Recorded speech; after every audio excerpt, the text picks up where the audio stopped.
Hi, I'm Sue Taylor, Chief Curator for the New Mexico Museum of Space History. I am very happy today to be doing this program for the Space Vault, entitled The Families of Operation Paperclip. On July 20th, 1945, we had the beginnings of Operation Overcast that was being headed by the Joint Intelligence Operations Agency. That name was then changed by the U.S. Army to Operation Paperclip. Later in November of that same year of 45, we had over 1,600 scientists and engineers coming to the United States from Germany who had surrendered to the Army and were getting started on a new venture, which was to make the United States superior in rocketry and other sciences due to the beginnings of the Cold War. This program is not going to be about the scientists. We know pretty much about them, such as Wernher von Braun. What we don't know too much about, if anything at all, are the families. And this particular program is going to focus on the children of the 108 scientists that were billeted at Fort Bliss in El Paso, Texas.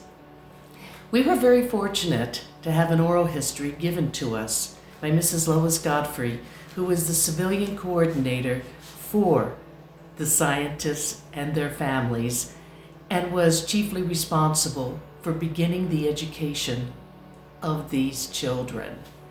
She not only provided us with the original confidential roster, which of course is now declassified, but photographs of these children as well in their learning environment.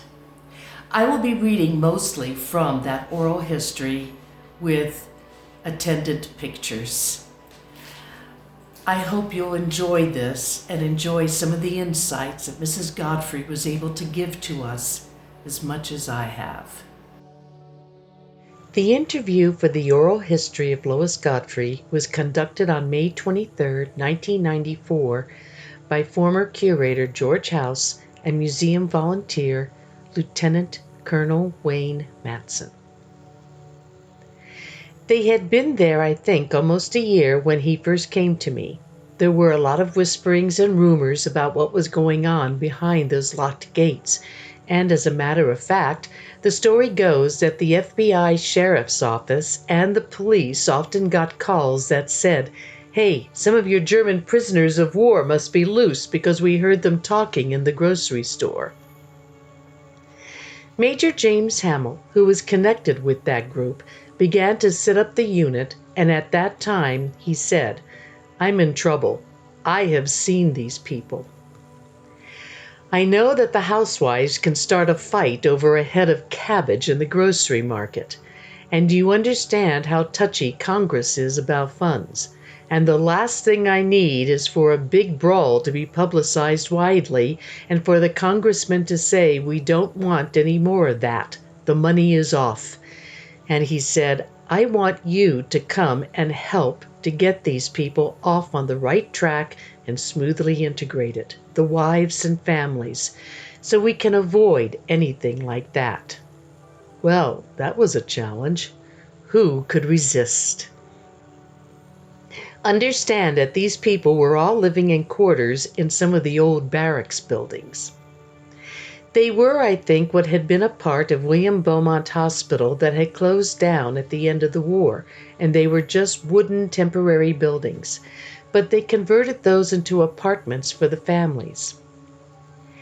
They were prepared by the Army, which meant they probably partitioned them just like we partitioned the schoolrooms, and the men and their families furnished them themselves. The wives were shy. But gradually I became acquainted with some of them, and they had mustered up enough English to carry on some kind of conversation. Some of them were aggressive enough to eventually get out and do a little shopping. And for example, I explained to some of them how they might go about establishing a bank account with wife and husband checking and things like that. I told them where a good place to buy clothing would be, and where there was a good doctor, and things that any housewife would want to know.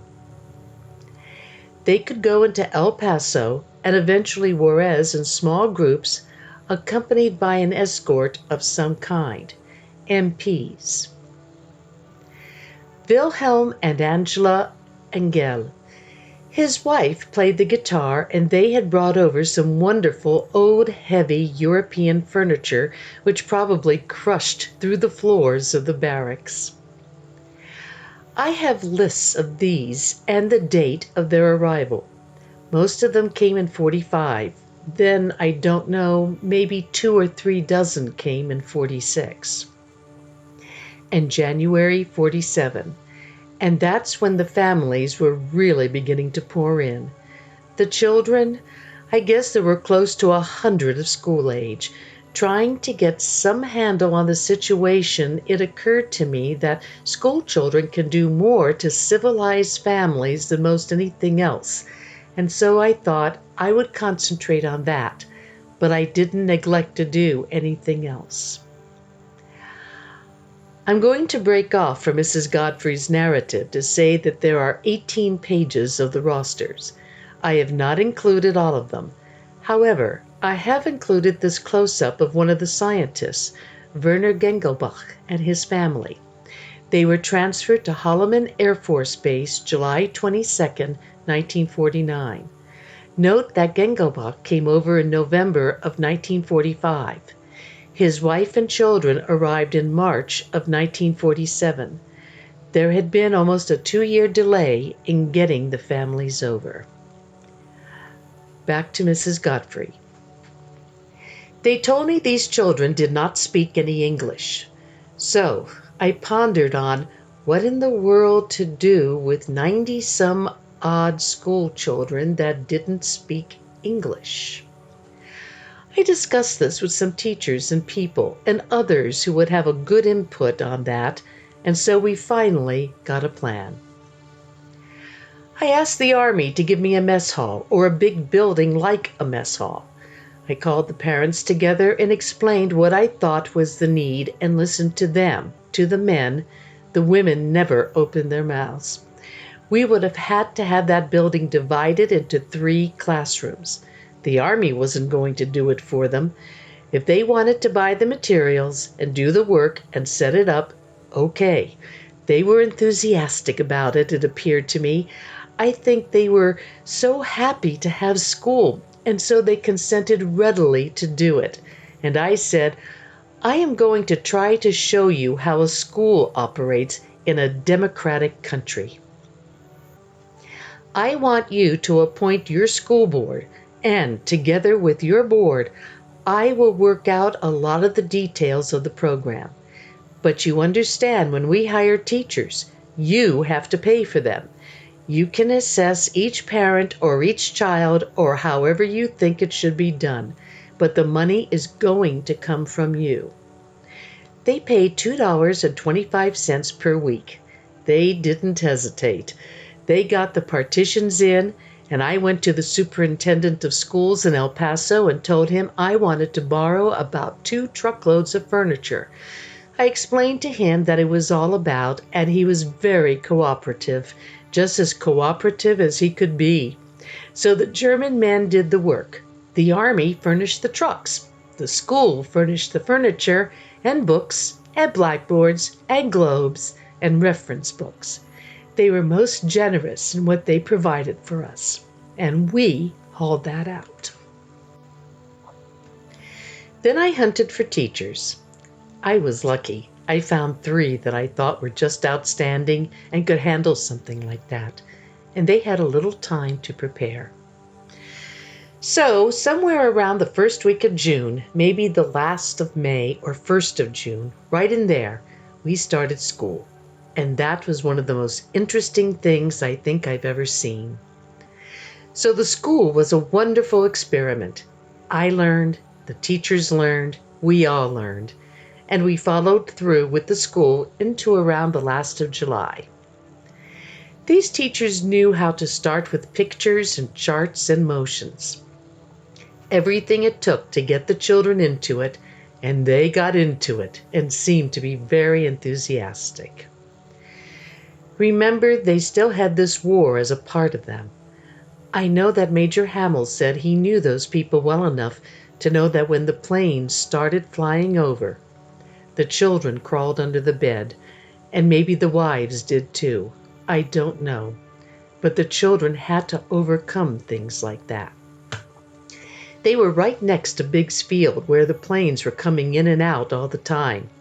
They had to really overcome a lot, and I still think those teachers we had there deserve a medal for aiming at making them feel comfortable in this kind of a setting. Anyway, the children eased into the public school, and there was never a ripple that I ever heard of. I went down in advance to the school where I knew they'd be. They went to Crockett School mainly, and Rusk, and I have talked to teachers there a great deal about them. I knew the principal there and some of the teachers, and we talked about this.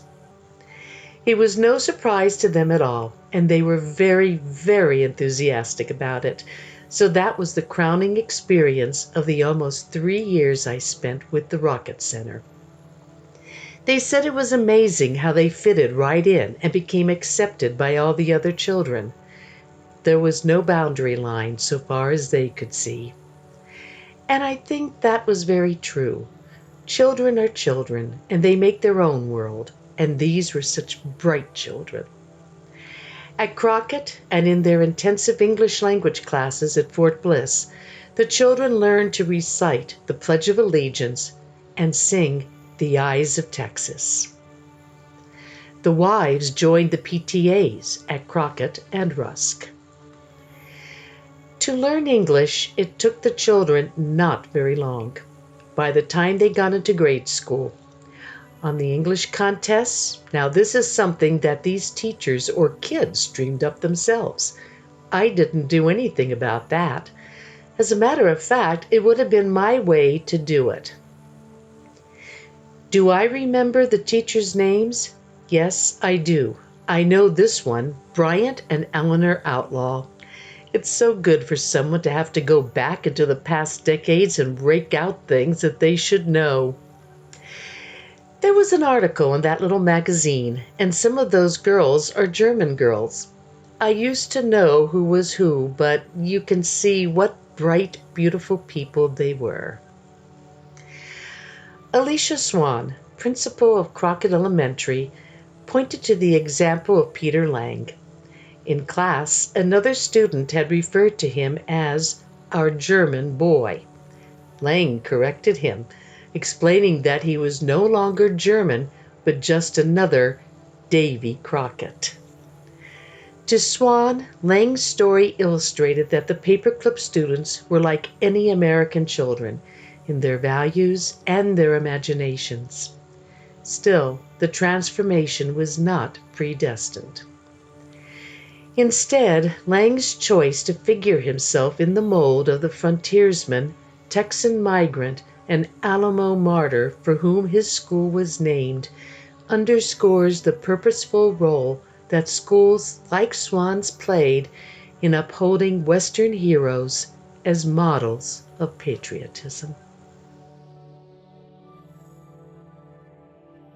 As I'm sure you heard and saw, Mrs. Godfrey had her work cut out for her. She was good friends with the principal of Crockett Elementary, Alicia Swan. And I'm going to read to you a quote from Mrs. Swan.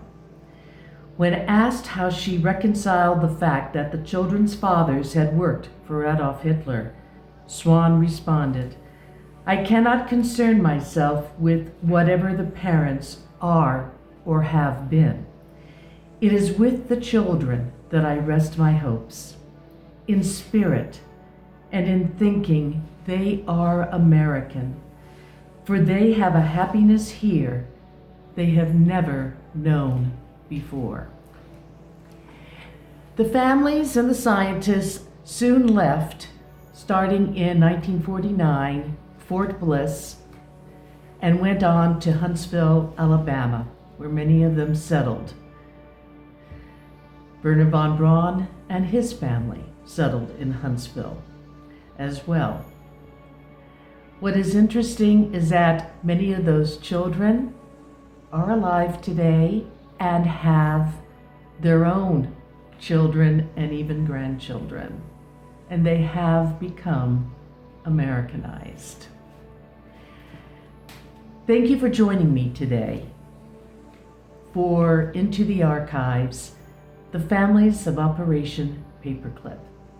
I'm Sue Taylor, Chief Curator for the New Mexico Museum of Space History. If you wish to have more information on this particular program, please feel free to email me at sue.taylor@state.nm.us. Take care, stay safe, and stay well.